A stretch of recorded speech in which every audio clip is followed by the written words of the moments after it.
Bonjour! Dans cette vidéo, on va voir ensemble comment s'articule l'emploi du temps et le cahier journal sur Maximum. Toute la puissance de Maximum réside dans les interconnexions qu'on a mises en place entre les différents modules du logiciel. En l'occurrence, tout ce que vous ajoutez sur l'emploi du temps peut se répercuter sur votre cahier journal. Par exemple ici, le jeudi matin, on peut constater que j'ai 4 créneaux de français. Si je me rends sur mon cahier journal, j'ai bien mes 4 créneaux de français. Maintenant, si je reviens sur mon emploi du temps, que je décide que mon créneau de français pour mes CM1, CM2, finalement je le mets en éducation à la vie affective et relationnelle que pour mes CM1, que j'ajoute un créneau que pour mes CM2 en enseignement artistique, et que je reviens sur mon cahier journal, je peux constater que j'ai bien éducation à la vie relationnelle et affective pour mes CM1 et enseignement artistique pour mes CM2. Maintenant, si dans éducation à la vie relationnelle et affective, j'ajoute une séance, que je reviens sur mon emploi du temps, que je supprime mon créneau pour mes CM2, je passe l'éducation à la vie affective au CM2 et je crée un créneau,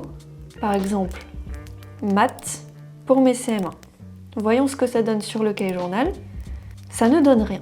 Pas de panique, c'est normal. C'est une sécurité parce qu'on a ajouté du contenu à au moins une séance sur le cahier journal. Ça évite que le contenu soit d'office supprimé. Par contre, ce qu'on peut remarquer, c'est qu'un bouton synchro EDT est apparu en haut de la page.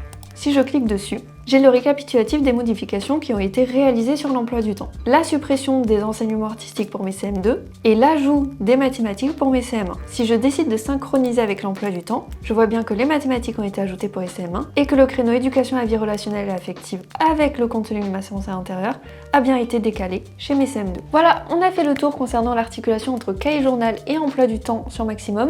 Maintenant, si vous êtes nouveau ou nouvelle sur le logiciel et que vous souhaitez être accompagné dans votre prise en main de Maximum, sachez qu'on organise des formations en visioconférence qui durent environ 1 heure, qui sont gratuites et ouvertes à tous. Si vous souhaitez vous y inscrire, il vous suffit de vous rendre sur le site internet de Maximum et dans le petit bandeau jaune en haut de la page, il vous suffit de cliquer sur « Je prends ma place » et sélectionner le jour qui vous convient. Si vous avez la moindre question, suggestion, remarque ou autre retour à nous faire, sachez que vous pouvez nous contacter à tout moment de la journée. Par exemple sur le site internet, c'est accessible via la petite bulle en bas à gauche où vous pouvez nous envoyer un message. Et sur le logiciel, c'est accessible en bas à gauche toujours via le petit onglet aide avec le point d'interrogation juste ici. Voilà, n'hésitez pas à nous contacter en cas de besoin, on se tient à votre disposition.